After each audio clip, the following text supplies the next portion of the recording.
7:21, Cristian Viteri, asambleísta de Alianza País por Guayas, integrante de la Comisión de Justicia. Bienvenido a Contacto Directo. Buenos días, Esther. Cristian Viteri es abogado de profesión y tiene un masterado en Derecho de Empresa. Además trabajó como docente en la Universidad Católica de Santiago de Guayaquil. En 2006 incursionó en la política a través de la organización Frente Lucha Ciudadana y en 2013 fue asambleísta alterno de Alexandra Arce, actual alcaldesa de Durán. Actualmente es asambleísta independiente del Distrito 3 de la provincia del Guayas. Perteneció al movimiento Alianza País desde el 2014 hasta el 9 de enero del 2017. Su desafiliación del oficialismo se dio luego de votar en contra de la ley de especulación de tierras, actuación cuestionada por el presidente Rafael Correa. El periodo de Viteri en la Asamblea Nacional culmina en mayo. Posteriormente retomará sus funciones como abogado. Buenas tardes, asambleísta Viteri. Bienvenidos a este espacio y gracias por aceptar nuestra invitación en la universidad. En el 2006 inicia su vínculo con Alianza País. ¿Cuáles eran sus expectativas en ese momento? Buenas tardes, muchas gracias por la invitación. Para mí es un honor como académico, como profesor, 17 años en la docencia en la Universidad Católica de Santiago de Guayaquil, estar en un claustro académico. Por lo tanto, gracias por la invitación. Por otra parte, en el 2006 comienza por una invitación que me hace el entonces político ya fallecido Nicolás Isa Obando a formar parte de un grupo de personas independientes que se llamaba Frente Lucha Ciudadana. Y ese frente formaba parte de los distintos grupos que luego convergieron en uno solo que se llamaba o se llamó Alianza País. Era un movimiento ciudadano de personas que creían en la necesidad de un cambio radical a las estructuras que había impuesto un modelo de partidocracia en el cual se había cooptado los poderes de la función judicial, de otras funciones del Estado, pero especialmente la función judicial como una herramienta incluso de sicariato político. No necesitaban contratar a un sicario, bastaba con tener la fiscalía o un juez para perseguir a personas inocentes. Y había una suerte además de división o de repartición del país entre costa y sierra, entre lo que eran los socialcristianos de aquella época pues, y la vieja izquierda democrática, que no es la actual, de aquella época también. Entonces esa necesidad de cambio, de ese país que nos habían roto las instituciones, donde se derrocó un presidente en el año 2005 como Lucio Gutiérrez, quien por si acaso no es ni micoidiario ni mucho menos, cuando el país estaba en una de las mayores épocas de estabilidad económica, donde no había ningún tipo de problema que ameritare de alguna forma un derrocamiento de un presidente. 5.000 personas levantadas en una ciudad, solo en una ciudad del país, derrocaron a un presidente porque se peleó con el que en esa época se consideraba como dueño del país, León Febres Cordero. Lo que digo es histórico, pero es la verdad, lamentablemente la verdad. Lo mismo ocurrió en el año 97, cuando se derrocó a Abdalá Bucaram, países sin instituciones, donde la partidocracia se puso de acuerdo para derrocar a un presidente que apenas tenía 6 meses gobernando y se repartieron al país como una torta. Ni siquiera le entregaron el poder a quien correspondía, que era la vicepresidenta de la República, sino que se lo entregaron a Fabián Alarcón y se repartieron como una torta el país. Las consecuencias de todo lo que vino después es parte de esa accional, de esa vieja partidocracia, y que fue lo que se quiso cambiar con Alianza País, lo que a mí me animó a formar parte del movimiento. Luego usted tiene actividades como asambleísta alterno de Alexandra Arce. ¿Cuál fue su aporte y funciones? Bueno, yo he ejercido siempre la profesión y la docencia. Nunca quise involucrarme como un funcionario público del gobierno, salvo el primer año de gobierno en que acepté ser asesor de la Dirección Regional del Servicio de Rentas Internas, porque esa es mi especialidad, mi especialidad es el derecho tributario. Y justamente nombran a Nicolás Isa Guáñez, director del SRI, y su papá, un hombre mayor con experiencia, y yo era su abogado, me pidió que lo asesore en el SRI. Así estuve un año exacto, que fue mi compromiso de estar allí. Luego salí y, como siempre, en el libre ejercicio de la profesión, acepté estar como alterno en las listas de Alianza País, porque no era mi interés convertirme en un político activo. El destino hizo que a los 6 meses de estar en la legislatura, Alexandra Arce, ella renuncia al cargo para el cual fue elegida para optar por la candidatura a la alcaldía de Durán. Entonces yo asumí en ese momento la calidad de asambleísta principal desde noviembre del 2013 hasta ahora, es decir, aproximadamente 3 años es lo que tengo como asambleísta. ¿Cambia su relación con el oficialismo en noviembre del 2013 con ese hecho? A ver, yo he intentado bregar porque este proyecto político que se llamaba la Revolución Ciudadana llegue a una meta, pero con los mismos ideales del comienzo, con el que entraron todos los coidearios ciudadanos. Porque claro, es verdad que una cosa es estar afuera y otra cosa es estar adentro. Cuando uno está adentro y entra así de repente como legislador, entra y tiene conflictos de conciencia, conflictos en las cosas en que no está de acuerdo. Entonces, efectivamente, hay espacios democráticos para discutir estas cosas, como las reuniones de bloque, a las cuales yo asistí siempre que no estuve de acuerdo, digamos, pero que poco a poco iba asistiendo menos, porque lamentablemente, a pesar de que el bloque mayoritariamente o incluso casi por unanimidad está en contra de algo, si el Ejecutivo pedía que se haga de tal o cual forma, pues eso es lo que terminaba sucediendo. Por esa razón, sí, hubieron varios roces, lamentablemente, en el ejercicio de mi legislatura, porque varias veces ejercí la objeción de conciencia. Por ejemplo, nunca estuve de acuerdo con que se limiten las utilidades de los trabajadores, que se ponga un techo a las utilidades, porque yo sabía y conocía que mucha gente que recibía estas utilidades es gente humilde, gente pobre, muchos conserjes, muchos operarios, muchos choferes, motociclistas, etcétera, que trabajan en grandes empresas como las telefónicas, por ejemplo, tienen sueldo de lo que son, pues de chofer, de oficinista, de operario, que no llega ni a $500, y con estas utilidades ellos podían dar una mejor educación a sus hijos y soñaban con que sus hijos no sean operarios, choferes, choferes, digamos, motociclistas, etcétera. Entonces, que no tengan el mismo destino de ellos. Entonces, planificaban su futuro en base a esto. Entonces, el momento que les cortan las utilidades y disminuye su calidad de vida, me pareció sumamente injusto, porque los derechos de los trabajadores son inalienables y los derechos de los trabajadores no pueden ser regresivos. La Constitución establece esto y me parecía a mí realmente lo más aberrante, por lo que yo hubiese tenido que votar, y obviamente no voté, no fui a votar, y creo que fue la primera vez que ejercí la objeción de conciencia.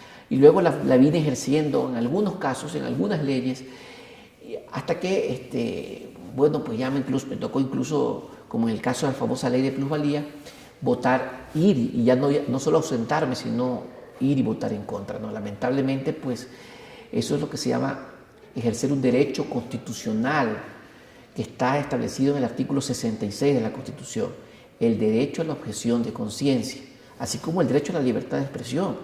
Creo que no porque pertenecemos a un movimiento se traiciona a un movimiento porque una persona pueda pensar diferente, y sobre todo porque cree que una determinada ley puede ser contraria a las grandes mayorías, puede afectar a los más pobres. El caso que le ponía el techo de las utilidades.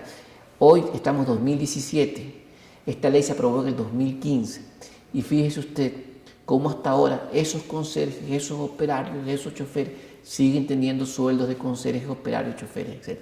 No les subieron nunca el sueldo, y lo que fue disminuir su nivel de vida, su calidad de vida.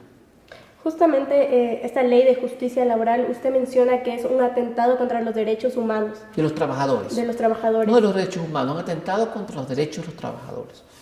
Bueno, eso lo había mencionado en una entrevista, pero ¿qué otra ley o leyes impulsadas desde el movimiento oficialista cree que quizás han sido erradas o que afectan a la ciudadanía?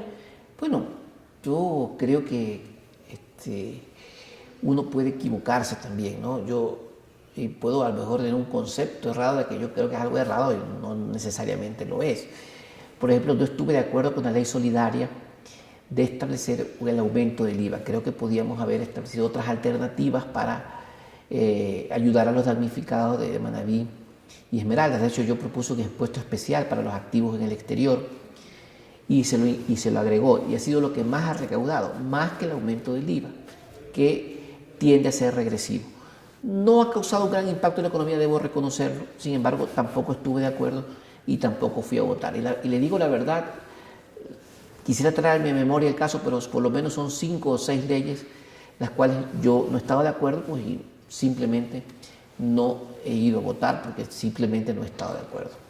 Regresando un poco a noviembre del 2013, cuando usted se incorpora como un legislador principal, para ese entonces también 3 asambleístas son sancionadas por promover la despenalización del aborto en casos de violación. ¿Qué le pareció este hecho? Quizás no significó un indicio de que dentro del movimiento hay una sola voz. Esto fue en octubre del 2013. Yo me incorporé un mes después y sí, o sea, evidentemente no estuve de acuerdo con la sanción. Pensé en mi fuero interno que eso no estaba bien, pero que había que bregar por cambiar, digamos, ciertas cosas. Y esa sanción que recibieron las 3 asambleístas, claro, era un indicio de que discrepar parece que no era una opción muy válida, y más aún discrepar en público, y más aún un tema de convicciones.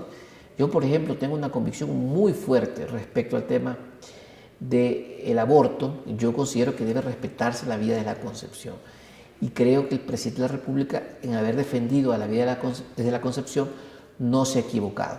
Creo que la vida es el derecho más absoluto de todos, y sin embargo por eso no puedo quitarle el derecho a mis compañeras asambleístas de haber opinado lo contrario. O sea, es el derecho de ejercer su objeción a la conciencia. ¿Fue quizás un poco subido de tono la sanción o no era necesaria? No, nunca debió haber habido sanción. Nada subido de tono. ¿Sanción por qué? Pues, o sea, por tomar la palabra, opinar diferente, por haber votado con su conciencia. Ellas podían haber votado incluso con objeción de conciencia. Lamentablemente, en la asamblea ha existido mucho temor. Yo diría el temor reverencial con el que tienen los hijos respecto de los padres, o respecto de un alumno, respecto a un maestro muy severo. Eso es lo que ha habido en la asamblea, temor reverencial hacia una persona, que es la persona del presidente de la República. Y eso lamentablemente no es un ejercicio coherente de democracia, porque si los asambleístas son elegidos por el pueblo para hacer una asamblea, tienen la opción o deben tener la opción de poder discrepar, incluso siendo de su propio movimiento o siendo de su propio partido. Pero no nos engañemos, o sea, en el tema de la ley de plusvalía, fuimos 3 los asambleístas que votamos en contra, y otros 18 también estaban en contra. En realidad estaba casi todo el bloque en contra, pero los otros 18 que estuvieron en contra no fueron simplemente a votar. Esta ley tuvo solo 75 votos y 21 asambleístas de Alianza País no estuvieron de acuerdo.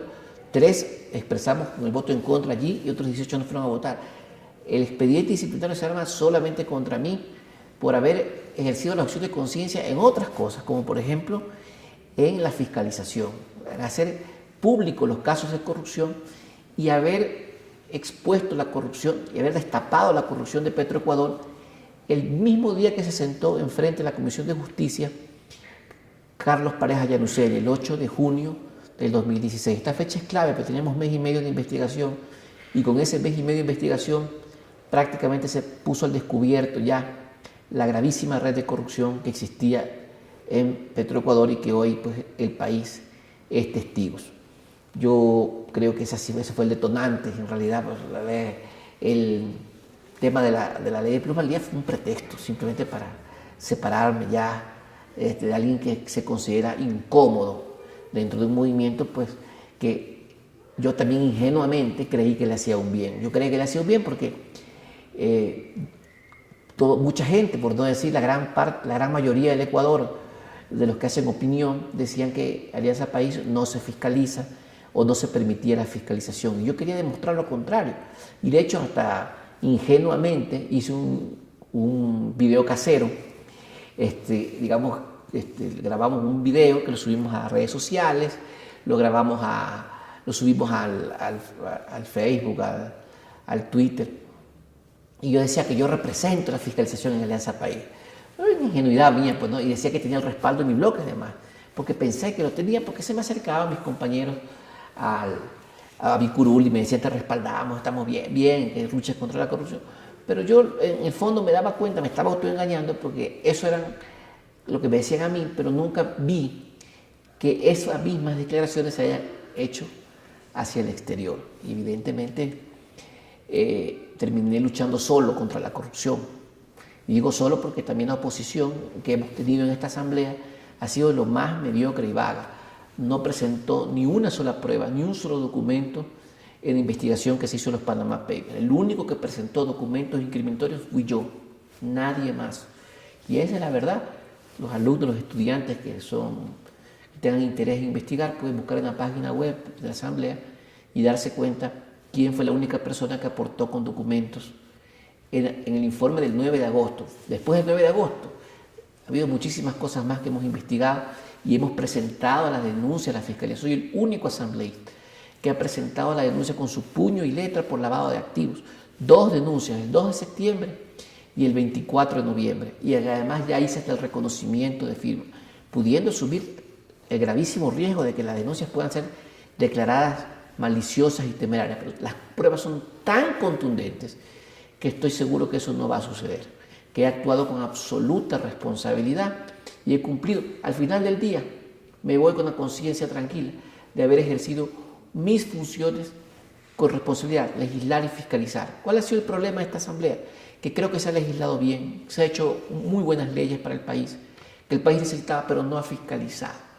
Y la función del legislador es legislar y fiscalizar. Entonces, ¿qué hemos tenido? Media asamblea.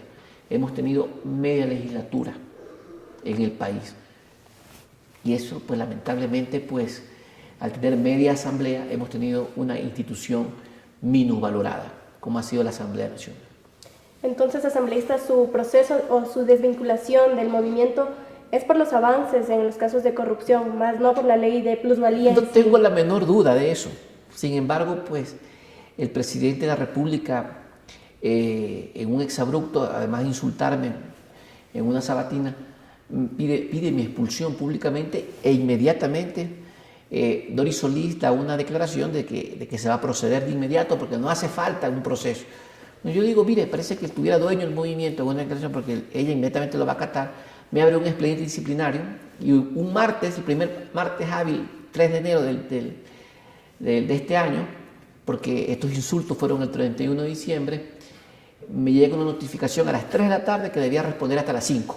O sea, presentar las pruebas y todo. Entonces yo, como lo hago público en mis redes sociales, entonces me dan una prórroga para presentar las pruebas. Como presento los documentos, las pruebas, mi postura, me quieren hacer una audiencia pública para hacer un show, porque ya había quedado en el imaginario de la gente que lamentablemente Alianza País se había convertido en un movimiento de aquellos que luchamos cuando comenzamos Alianza País. Un movimiento más de la partidocracia, ni más ni menos, con dueño, que da órdenes y se ejecutan inmediatamente. Entonces, querían hacer un sainete, yo ya no me iba a prestar para eso, me desafilié del movimiento y obviamente me voy a mantener como independiente, porque esta asamblea, con los movimientos y partidos políticos que están en esta asamblea, 2013-2017 no se merece ninguno, que nadie milite en esos movimientos. Y así que prefiero mantenerme como independiente y así estaré hasta el final del periodo y votaré a favor de las leyes que yo considero que son beneficiosas para el país, que en general son una gran mayoría de las que se han propuesto siempre en la asamblea, y votaré en contra con mi conciencia si es que llegara otra ley como la ley de plusvalía, que es sumamente perjudicial para las grandes mayorías, especialmente es perjudicial para los pobres y la gente de clase media del país. ¿Desde cuándo cree o considera que en Alianza País han primado los intereses del movimiento y más no los que pueden beneficiar a la ciudadanía? Pero, lamentablemente, sería una exageración decir que Alianza País ha actuado por intereses personales. Eso no es verdad. Alianza País en su mayoría ha hecho leyes de interés general, no de intereses particulares como se hacían antes. Yo en el año 98 me escandalicé cuando se hizo la ley AGD el 30 de noviembre y se publicó en el registro oficial el 1 de diciembre y al día siguiente se entregó Filambanco al Estado para que lo administre la AGD, una institución que tenía un día de creada. Entonces, antes se hacían leyes con intereses privados. El problema no es aquí un tema de que se hacen leyes para beneficiar a algo o a alguien, sino que lamentablemente hay leyes que se hacen con contenido ideológico. Y está bien que tenemos una ideología, yo me considero una persona de centro izquierda, pero las ideologías no pueden chocar con la realidad. Cuando la ideología choca con la realidad, nos estrellamos todos. Entonces la ley de plusvalía es un capricho ideológico de una persona, del presidente de la República. Entonces él cree que esa ley es necesaria, fundamental, para igualar, digamos, el tema de las desigualdades de clases, o yo lo que sé qué es lo que piensa. Pero es totalmente antitécnica y cumple o hace que se dé el efecto totalmente contrario, que ya lo he dicho en miles de entrevistas, desincentiva la industria de la construcción, por lo tanto el empleo que se genera para albañiles, carpinteros, arquitectos, pintores, electricistas, etc. Es decir, la ley está muy mal diseñada. La fórmula que se aplica es una fórmula totalmente antitécnica, que cuando yo le pregunté al ministro, hoy ministro de Finanzas, ¿cómo así sale esta fórmula? Me dijeron que no tenía ningún antecedente en ninguna parte del mundo, que ni siquiera tenía una base de jurisdicción comparada, como para decir, de aquí hemos tomado un ejemplo. No, dijo que era una fórmula criolla a la ecuatoriana. Claro que los ecuatorianos podemos inventar cosas buenas, pero no podemos salir con algo que va a perjudicar a las grandes mayorías hoy por hoy. Ya está paralizado el sector de la construcción. Con la aprobación de la ley, nadie compra ni vende. Y eso es gravísimo en la economía de un país y afecta directamente al empleo. Entonces, sí, yo creo que Alianza País en su mayoría ha tenido muy buenas intenciones. Ha hecho leyes para las grandes mayorías. No ha habido aquí buscar privilegiar intereses privados. Lamentablemente lo que ha habido son caprichos ideológicos. Y esos caprichos ideológicos pueden causar daño, lamentablemente. No podemos anteponer la ideología versus la realidad.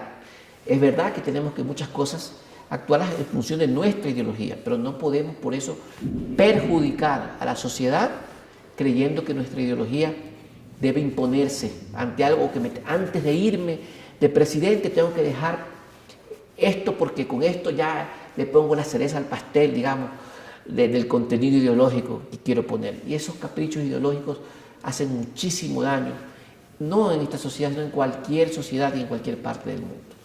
Asambleísta, ¿qué hubiese pasado si no recibía si no se daba un proceso de expulsión y únicamente recibía una sanción? ¿Usted seguiría en Alianza País? Seguiría en Alianza País porque yo he intentado, y era mi interés hasta el último momento, hasta el último día, luchar porque en Alianza País se democratice, porque Alianza País sea el movimiento que fue desde los inicios. Luché desde adentro, mucha gente lo hace, mucha gente lo sigue haciendo, hay gente buenísima dentro de Alianza País, créame que es así, y yo esperaba hacerlo y mantenerme ahí, y cuando se acaba este proceso de legislatura, incluso pensaba conversar y crear una corriente dentro del movimiento de que debemos hacer las cosas distintas. Una de las cosas que no es encubrir intereses personales, sino no manchar la imagen del partido, del movimiento, hizo que, por ejemplo, se encubra la corrupción. Y obviamente no es que la corrupción venía de parte del presidente, venía de funcionarios de segundo nivel, venía de ministros, viene de ministros, lo he demostrado, el ministro de Hidrocarburos, Carlos Pareja Llanucel, y no es el único funcionario, como ha dicho el presidente, el ministro de Deportes también ya fue sentenciado por peculado, y muchos miembros del gobierno están inmersos en actos de corrupción. Y por no hacer quedar mal al gobierno, lamentablemente se ha minimizado la corrupción. se ha escondido la corrupción debajo de la alfombra y así no se debe hacer las cosas. Se debe entender que en cualquier gobierno, habiendo miles de funcionarios y cientos de instituciones, siempre habrá corrupción. Y a la corrupción hay que combatirla, hay que demostrar que se la combate, no esconderla, no minimizar, no decir eufemismo, porque si es un eufemismo decir que las coimas no causan perjuicio al Estado porque son propinas. ¿Cómo va a creer? Las coimas lo saben muchos aquí, alumnos, tienen padres que son contratistas del Estado. Hay funcionarios públicos corruptos que piden entre el 10 y el 20% del valor del contrato. ¿Qué va a hacer una propina? La coima es sobreprecio y el sobreprecio especulado, hay que decir las cosas por su nombre. Nos dice el propio presidente lamentablemente que hemos encontrado una corrupción privada. No nos engañemos, la corrupción es pública y privada, no solamente es el que entrega la coima, sino el que la recibe. Entonces decimos, en otro eufemismo que he escuchado del presidente, en arca abierta el justo peca, pero ¿quién abrió el arca pues? ¿Sí me explico? O este señor, ni sé cuánto, de la época social cristiana, como que hubiera resucitado Febres Cordero, es el que ha hecho pues los actos de corrupción, como que le moviera la mano a los funcionarios públicos, y no es verdad. No nos autoengañemos. Hay corrupción y hay que combatirla. Y eso ha sido uno de los grandes errores que ha cometido gente bien intencionada. Y gente que además creo que es honesta. Yo creo que Rafael Correa es un hombre honesto. Y el juicio, la historia lo sabrá valorar. A pesar de sus insultos, yo creo que él es un hombre honesto. Yo creo que si algún día hacemos un análisis y ponemos en la balanza las cosas positivas y negativas de estos 10 años del correísmo, más son las cosas positivas que las cosas negativas. Pero yo he señalado esas cosas negativas para intentar mejorarlas. Por eso sí, le contesto a su pregunta, me hubiese gustado quedarme hasta el final e intentar salvar un movimiento que empezó como un movimiento ciudadano. Lamentablemente no se ha podido. Y yo el 13 de mayo rezo mi actividad privada, particular, a mi cátedra, que no la he abandonado, por cierto, sigo dando clases porque la ley me lo permite, y a mi oficina jurídica, a mis empresas, a seguir trabajando por el país. Y si en el futuro gente de buena voluntad decide que volvamos a hacer política con algo nuevo, otra vez un grupo ciudadano que no pierda las perspectivas, entonces con mucho gusto pues los brazos están extendidos. Bueno, pero para combatir justamente la corrupción se necesita de una mayoría que apoye estas iniciativas, ¿no? ¿Usted votaría por un candidato del oficialismo? ¿Por qué no? Yo voy a votar para asambleísta nacional por la mejor candidata que tiene el oficialismo, la cuarta en el casillero, por la única que voy a votar, eso sí, le voy a ser sincero, Viviana Bonilla. Es una mujer inteligente, brillante, honesta, y que la conozco, y sé que ella va a hacer un rol similar o mejor que el que yo he hecho en la asamblea. Cuarto casillero de las listas nacionales, y buscaré los mejores hombres de otras listas para votar, porque en Alianza País también hay gente buena, muy buena, como el caso de Viviana Bonilla. Entonces no tenemos que perder la perspectiva, no tenemos que cometer los mismos errores que comete a lo mejor el propio presidente, de estigmatizar a las personas. Cuidado, que porque es de Alianza País ya es el último. No señores, no, hay gente buena en todas partes, como también hay gente mala, porque de todo hay en la viña del Señor. Y en el caso del binomio, ¿hacia dónde se inclina? Bueno, yo voy a hacer 3 pedidos a los candidatos. Como yo soy independiente, puedo pedirle a los candidatos a la presidencia 3 cosas.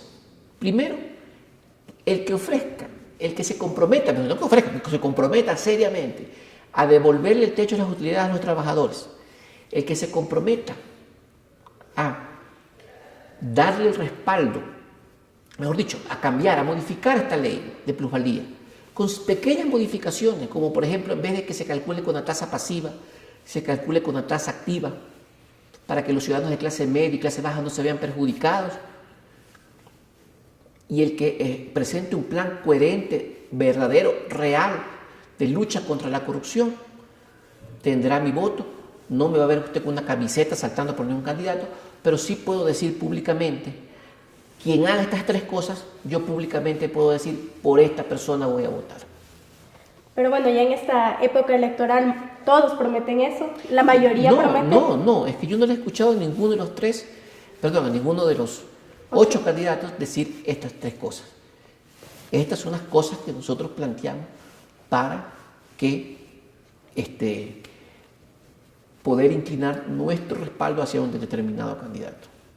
Bueno, entonces esperamos que así sea. Le agradecemos por la entrevista y por estar aquí en la Universidad de las Américas. Muchísimas gracias por la invitación. Buenas tardes.